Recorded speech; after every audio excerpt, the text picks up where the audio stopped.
안녕하세요. 비행과 체험으로 건강을 이야기하는 한의사 박경숙입니다. 우리가 살면서 평생 해야 될 일들이 뭐가 있을까요? 저는 대략 3가지 정도가 떠오르는데요. 첫 번째는 밥 먹는 일, 두 번째는 먹고 나서 소변 대변으로 내보내는 일, 그리고 세 번째는 잠자는 일, 이 정도가 떠오르는데요. 우리가 그런데 40대, 50대를 거치면서 그 이후에 평생 먹어야 될 것들이 늘어나는 경우가 있어요. 그 중에 가장 대표적인 것이 혈압약, 당뇨약. 혈압약, 당뇨약은 한번 먹기 시작하면 평생 먹어야 되는 것으로 이렇게 생각하는 경우들이 많은데요. 이렇게 여름철에는 고혈압보다는 저혈압으로 이렇게 힘들어하는 경우가 더 많은데 왜 갑자기 고혈압 얘기를 할까? 고혈압 얘기를 하려고 하는 것은 아니고요. 저는 고혈압, 저혈압, 기립성 저혈압, 그리고 당뇨 전반적인 어떤 혈관 건강 이야기를 하려고 하는데요.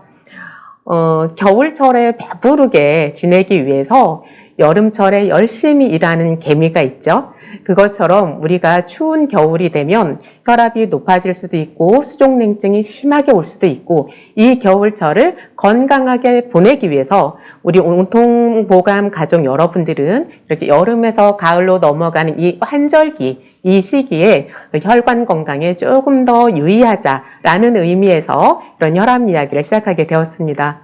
자, 우리가 평생 먹어야 될 것으로 생각하고 있는 이 혈압약은 정말 평생 먹어야 되는지, 그리고 애초에 고혈압약은 왜 먹어야 되는지 여기에서부터 출발해 보도록 하겠습니다.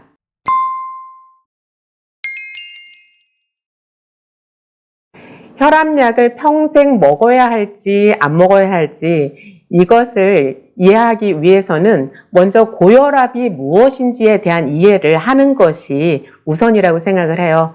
그래서 이제 고혈압이 무엇인지를 알아볼 텐데 이 고혈압에 대한 이해를 하기 위해서 제가 재미있는 예를 한번 들어볼게요. 자, 저기 멀리에 이제 화분이 하나 있어요. 거기에 물을 주어야 되는데 지금 제가 가지고 있는 물 호스는 굉장히 짧아요. 그래서 여기에 있으면서 저 화분에 물을 줘야 돼요. 그럴 때 어떤 방법이 있죠? 호스를 길게 하면 된다. 이런 말씀, 이런 대답하는 경우도 많은데 호스가 짧아요. 짧을 때 저기 멀리 보내기 위해서는 호스를 이렇게 꾹 누르면, 그죠? 압력을 주면 물이 멀리 나가죠. 자, 그런데 그 압력을 풀면 어떻게 되죠? 물이 다시 이 앞으로 떨어져요. 자, 압력을 주면 물이 멀리 나가요. 자, 이 상황을 우리 몸에 한번 대비를 해볼게요. 자, 우리 몸에서 혈액순환이 잘 안 되고 있어요. 혈액순환이 안 되는데 이 혈액을 멀리 보내려면, 즉 머리와 손발, 이 멀리 변방까지 이 혈액을 보내기 위해서는 어떻게 하면 혈액을 멀리 보낼 수 있을까요? 물론 애초에 혈액순환이 잘 되면 그러면 걱정이 없겠죠? 근데 혈액순환이 안 되는 그런 상황에서 물을 멀리 보내려면 압력을 높여야 되겠죠? 그죠? 이것이 고혈압이에요. 즉, 고혈압이라는 것은 혈액이 혈관 안에 혈액이 혼탁해진 그 상황이 있고, 그리고 혈관벽이 두터워지고 경화된 단단해진 그 혈액순환 장애의 상황이 먼저 존재하는 거예요. 혈관은 단단해지고 혈관 안에 있는 혈액은 혼탁해지고 끈적끈적해서 순환이 안 되는 이런 상태에 있고요. 이 상태에 직면했을 때 우리 몸에서는 그것을 그대로 당하고 있지는 않아요.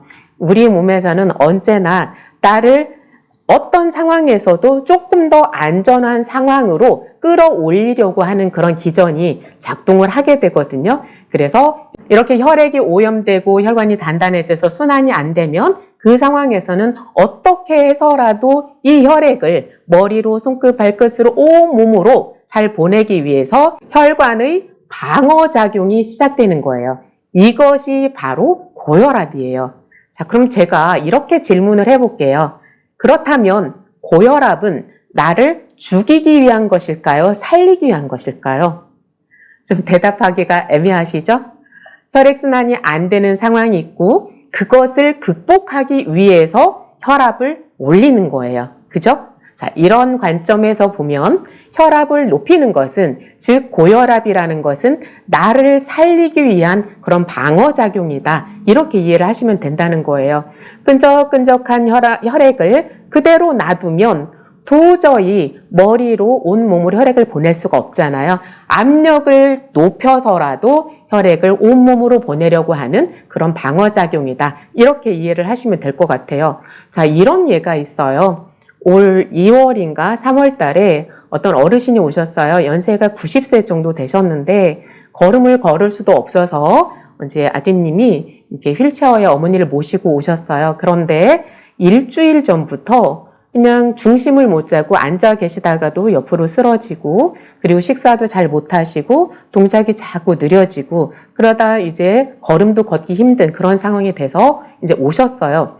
그랬는데 오셔서 이렇게 보니까 눈뜨기도 힘들어 하시고 말씀도 잘 못하시고, 그리고 맥박을 재보니까 맥박이 한 30번에서 40번, 30회를 조금 넘는 그 정도를 뛰고 있더라고요.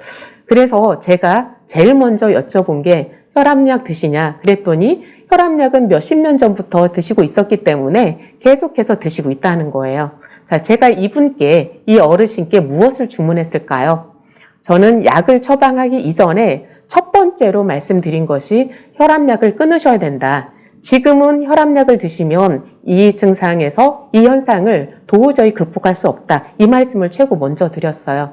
무슨 말씀인지 이해가 되셨죠? 자, 혈압이라는 것은 혈액순환이 안 될 때 이것을 어떻게 해서라도 극복하기 위한 그런 현상이다. 그런데 지금 맥박이 30번밖에 안 되고 몸에 혈액을 잘 보내질 못해서 기운이 이렇게 없어지고 말하기도 힘들고 음식 드시기도 힘들고 움직이도 못하는 그런 상황이에요.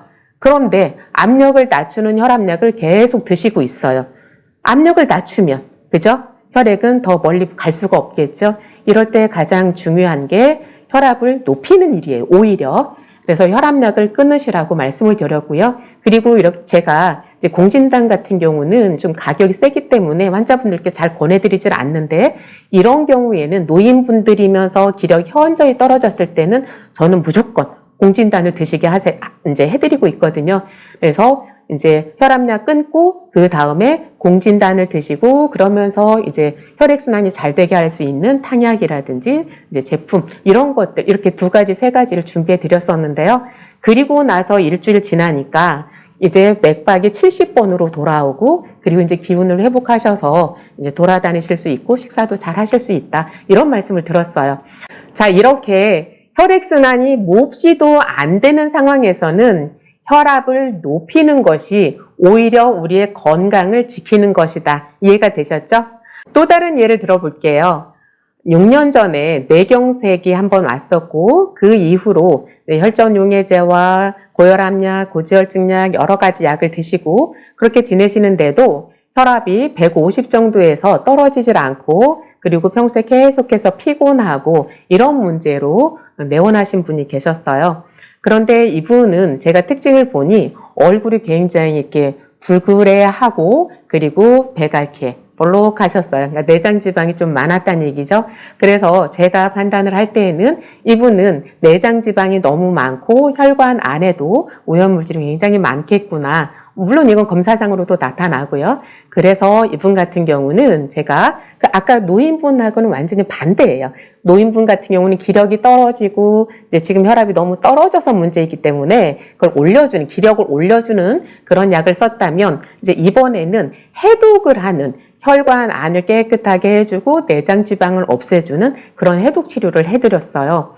그랬는데 이분이 한 달 만에 혈압이 완전히 정상화가 되고, 그러니까 위에 혈압이 120이나 뭐 115라든지 이런 식으로 나오고, 아래 혈압도 그림같이 한 70에서 80 정도를 유지하고 이런 상황이 되었어요. 그래서 이제 한 달 치료 받으시고 이제 2번째 달까지 2달 이제 진료를 받으시고 이제 검사를 해보니까 모든 이제 혈액 검사상의 수치들이 다 정상으로 돌아오고 컨디션도 좋아지고 피곤함이 없어지고, 이렇게 이제 혈압약을 먹지 않아도 혈압이 정상화되는 이제 이런 사례가 있었어요.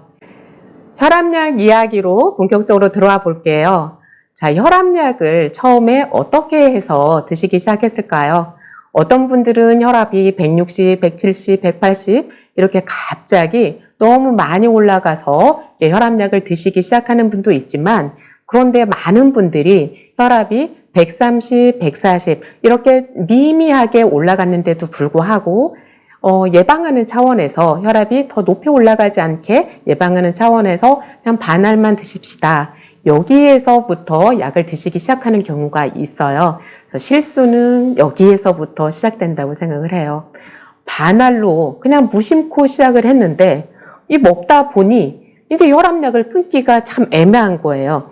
혈압은 정상적으로 유지가 잘 되고 있는데, 그런데 한번 먹기 시작한 혈압약은 평생 먹어야 된다. 이런 생각들이 이제 거의 전 국민의 그 뇌리에 딱 세뇌가 되어서 그것을 이제 끊지 못하고 그냥 계속 드시는 이런 경우들이 많은데요.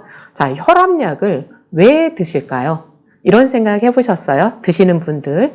이런 생각 없이 그냥 먹어보자 하니까 혈압이 조금만 올라가도 드시는 거예요. 자, 혈압이 높아지면 뭐가 염려되세요?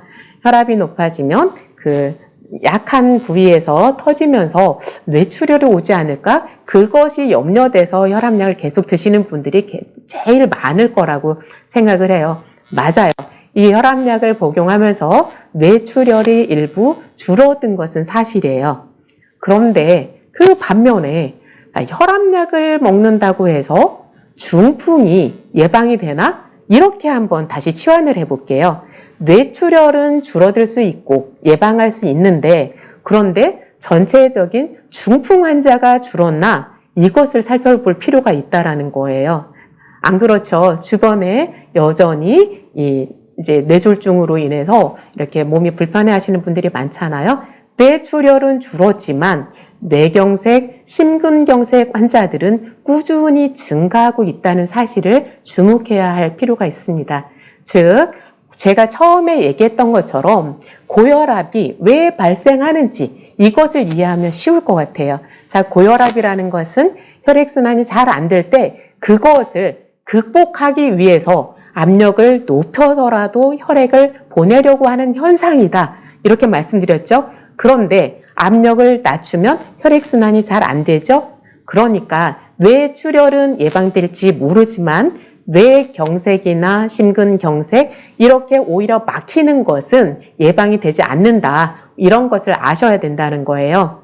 그래서 제가 드리는 말씀은 고혈압약을 먹으면 안 된다. 이런 말씀을 드리는 게 아니에요. 그게 아니라 고혈압약을 먹더라도 우리의 혈관 상태는 그대로 있다라는 거예요. 그래서 고혈압약을 먹지 않아도 되는 혈관 상태를 만드는 것이 가장 중요하고, 그리고 약을 먹는다 하더라도 이 혈관 상태는 여전히 좋지 않은 상태이기 때문에 약 드시는 것 자체로 만족할 게 아니라 어쨌든 혈관 상태는 개선을 해야 된다. 즉, 혈압약을 먹지 않아도 될 정도로 혈관이 깨끗해지면 가장 좋고, 그리고 혈압약을 복용한다 하더라도 그 혈압약에만 의존해서 우리의 혈관 상태가 개선되는 것은 아니다. 그래서 혈관 건강 관리에 신경 써야 되는 것은 여전히 존재하고 있는 사실이다. 여기에 주목하셔야 된다는 거예요. 제가 오늘은 혈압약을 평생 먹어야 하는 건가? 여기에 대한 이야기를 진행해 왔는데요.